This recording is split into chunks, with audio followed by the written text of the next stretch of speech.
Hi everyone, I hope you all are doing well. So हम कर रहे हैं बैक टू बेसिक सीरीज़, जहाँ पर हम स्टार्टिंग से अकाउंट्स की प्रैक्टिस कर रहे हैं, जहाँ पर मैं आपको थियोरी और एमसीक्यूज सभी रिवाइज करवाऊंगी चैप्टर वाइज। सो जिन बच्चों का बेसिक्स क्लियर नहीं है और जिन्होंने गवर्नमेंट एग्ज़ाम की प्रिपरेशन करनी है और अदरवाइज जिनका अकाउंट्स वो अभी अभी नया स्टार्ट करा है, तो जिन उनको बहुत हेल्प होने वाली है। सो पिछले लेक्चर वीडियो में हमने 25 एमसीक्यूज करे थे फर्स्ट चैप्टर के, और फर्स्ट चैप्टर के हमारे टोटल 50 एमसीक्यूज हैं, जिसके थ्रू अगर आपको थियोरी में कोई थोड़ा सा भी डाउट है वो भी क्लियर हो जाएगा। So without wasting any time let's come forward towards the next question, that is 26। आज हम 26 से लेकर 50th क्वेश्चन तक सारे कंप्लीट करेंगे। So let get started without wasting any time. So what is an example of non financial transaction? Financial मतलब पैसे से रिलेटेड, नॉन मतलब जो पैसे से रिलेटेड नहीं है। गुड्स परचेज करना पैसे से होगा, सैलरी पैसे से होगी, सेल पैसे से होगी, रेजिग्नेशन ऑफ मैनेजर ये non financial transaction, non financial है क्योंकि रिज़ाइन कर दिया है ना, तो इसमें पैसे का तो कोई लेना देना नहीं आया। The main purpose of cost accounting, अब अकाउंटिंग के अंदर भी कॉस्ट चला गया, एक थोड़ा सा आगे का पार्ट बन गया। सो हमने सिर्फ बेसिक क्यों की करना है। सो कॉस्ट अकाउंटिंग में यहाँ पर हम बात करेंगे कॉस्ट अकाउंटिंग का मेन मकसद क्या होता है, कॉस्ट को कंट्रोल करना, ठीक है ना।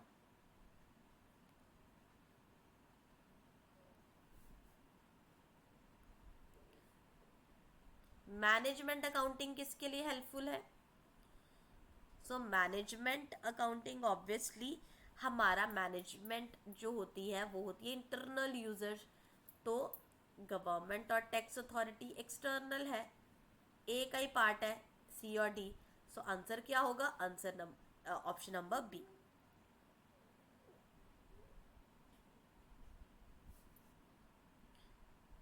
कौन सा एडवांटेज नहीं है अकाउंटिंग का?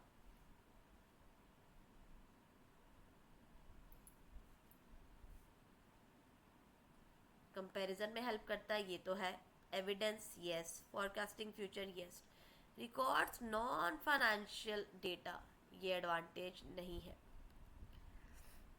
सो बेसिकली कॉन्ट्राडिक्टरी हो जाता है ना, क्योंकि कई बार नॉन फाइनेंशियल डेटा रिकॉर्ड हो जाता, that is not good.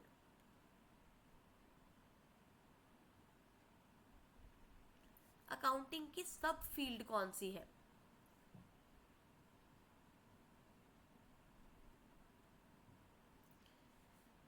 So eco management and marketing ये तो अलग ही सब्जेक्ट्स हो जाते हैं ना। सो अकाउंट्स के अंदर आता है, इसकी एक सब फील्ड है ऑडिटिंग, तभी कई बार आप सब्जेक्ट भी पढ़ेंगे अकाउंटिंग एंड ऑडिटिंग।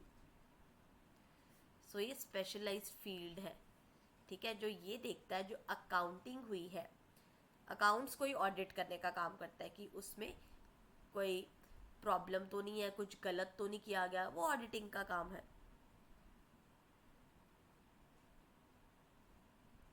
प्रॉफिट किसके थ्रू डिटर्मिन होगा? Obviously profit and loss account के थ्रू। मैं फिर कह रही हूँ, पॉज करके आप आंसर दीजिए सो दैट आपको क्लैरिटी होगी फर्स्ट चैप्टर आपको कितना समझ में लगा है। क्वालिटेटिव करेक्टरिस्टिक कौन सा नहीं है? नहीं है मतलब कौन सा हमारे पास क्वांटिटेटिव है? रिलायबिलिटी, कंपेरेबिलिटी, टाइमलीनेस ये सारे क्वालिटेटिव एस्पेक्ट है। Inflation that is quantitative inflation. General rise in price level है ना, ये मॉनेटरी टर्म्स में होता है ना डिफाइन। अकाउंटिंग इंफॉर्मेशन का कौन से यूजर नहीं है? इन्वेस्टर्स है, मैनेजर्स है, कस्टमर्स है, डी फार्मर्स इन जनरल। कोई लेना देना नहीं है इस क्वेश्चन का। गवर्नमेंट किसके लिए करती है इस इंफॉर्मेशन का यूज? आप सबको पता है, टैक्स कलेक्शन के लिए।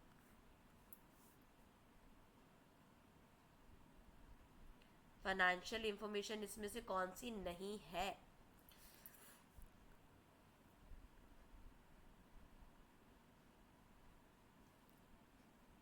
Is an example of, sorry बाकी सब जो है वो नॉन मॉनिटरी या क्वालिटेटिव कह सकते हैं। एम्प्लॉय का मोरल, मतलब अच्छे से उसका बूस्ट है कि नहीं, वो अच्छे से काम कर रहा है कि नहीं, उसका मोरल डाउन तो नहीं है, वो लो तो नहीं फील कर रहा। ये चीज़ें ऑब्वियसली क्वालिटेटिव है। वर्क इन्वायरमेंट, अच्छा वर्क इन्वायरमेंट है कि ख़राब है। स्टाफ डिसिप्लिन, स्टाफ टाइम पे काम कर रहे हैं, आ रहे हैं, जा रहे हैं कि नहीं। Cash balance, that is financial information. So answer number B will be the correct answer.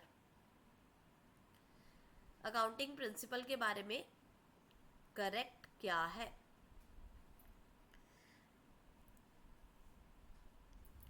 Universally applicable है, यस। ऑब्वियसली जो काउंटिंग प्रिंसिपल है किसी इंसान ने बनाया है, man made rule. Ensure consistency, obviously जो हम रूल अप्लाई कर रहे हैं उसी को बार बार करेंगे। So all of the above will be the correct answer. आप लोगों ने पॉज करके इन क्वेश्चंस का जवाब देना है। Which of the following is not the objective of cost accounting? Tax assessment, ये फाइनेंशियल में ज़्यादा आ जाता है। सो कॉस्ट अकाउंटिंग में कॉस्ट असर्टेनमेंट, असर्टेनमेंट मतलब कैलकुलेट करना, कॉस्ट कंट्रोल कम करना, fixation of selling price decide करना। तो tax assessment odd one out हो गया।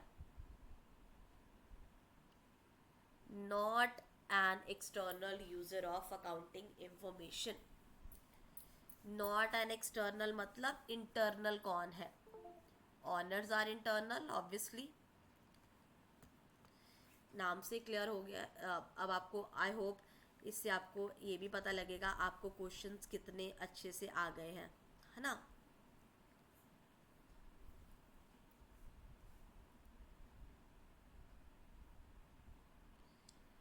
विच accounting system is more widely used? Cash basis, cash basis पर नहीं हमारा अकाउंटिंग सिस्टम यूज करता है। एक्रूअल, एक्रूअल मतलब आउटस्टैंडिंग बेसिस पर, कि जो अभी हमें पैसा नहीं भी मिला उसे भी हम रिकॉर्ड करेंगे, या जो आने वाला है तभी। तो आउटस्टैंडिंग, प्रीपेड, इनका यूज होता है एक्रूअल बेसिस।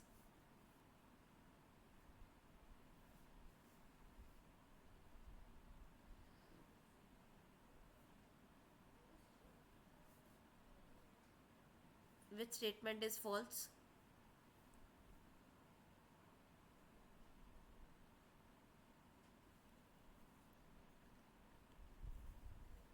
अकाउंटिंग में मॉनेटरी ट्रांजैक्शन रिकॉर्ड होती है, बिल्कुल सही। आर्ट और साइंस दोनों है, ये भी हम कर चुके हैं।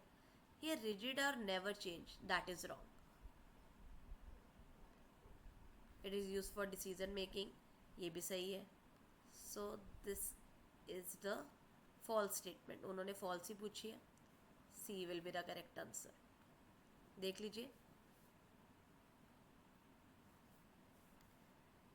Accountancy refers to,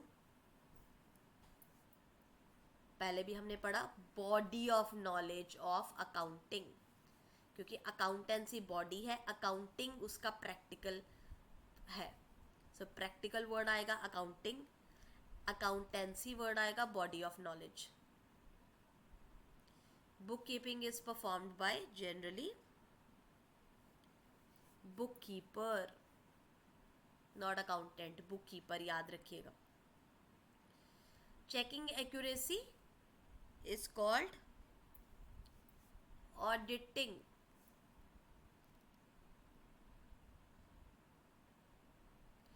Who are the main suppliers of fund to a business?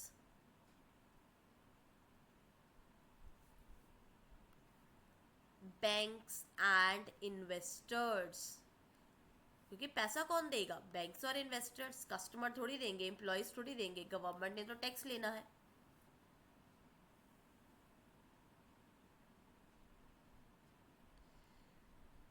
ये अभी हमने कॉन्सेप्ट अभी करने हैं, हल्का सा एक क्वेश्चन का जवाब दे देते हैं यहाँ पर। ऑनर को बिजनेस से सेपरेट करने वाले कॉन्सेप्ट को क्या बोला जाता है? Business entity concept. तभी तो एक कॉन्सेप्ट आया कि अगर ऑनर का जो पैसा है उसे कैपिटल कहा जाएगा, और कैपिटल लाइबिलिटी मानी जाती है। और अगर ऑनर बिजनेस का पैसा यूज करेगा तो उसे ड्रॉइंग्स माना जाएगा। So that's why it is called business entity concept. Accounting का एडवांटेज क्या है?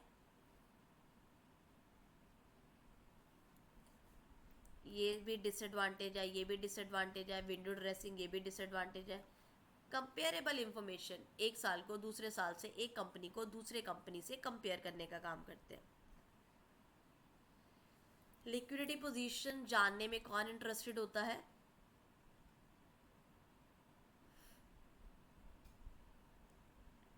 लिक्विडिटी इंफॉर्मेशन किसको चाहिए होती है? सप्लायर को। क्यों? क्योंकि इसको देखना है कितना कैश है आपके पास, क्योंकि सप्लायर ने आपको उधार पे माल दिया होता है।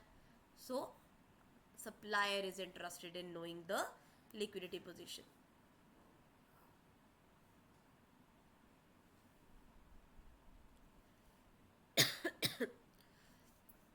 कैश बेसिस पर कौन सा सिस्टम सूटेबल है? ये ज़्यादातर जो लिस्टेड कंपनीज होती है, क्योंकि वो ट्रस्ट वर्दी होती है, आईपीओज वगैरह उनके लॉन्च हुए होते हैं, तो उनको कोई टेंशन नहीं होती, वो कैश बेसिस पर काम करते हैं।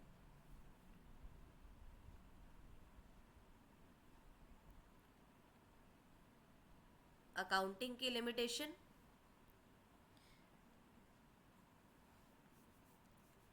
not fully comparable, only monetary terms, conventions based on concepts and conventions, ये आगे हम पढ़ेंगे। So all of the above. Last but not the least, that is also all of the above. I hope आप सबको first chapter बहुत आसानी से clear हुआ होगा। नेक्स्ट अब थोड़ा डिफिकल्टी लेवल बढ़ता जाएगा, बट बेस क्लियर करेंगे, चैप्टर वाइज करेंगे, तो that would be very beneficial to you. ठीक है। सो कोई भी किसी भी चीज़ में डाउट हो तो आप मुझे इस वीडियो में कमेंट कर सकते हैं। Thank you so much for watching, take care, bye bye, see you.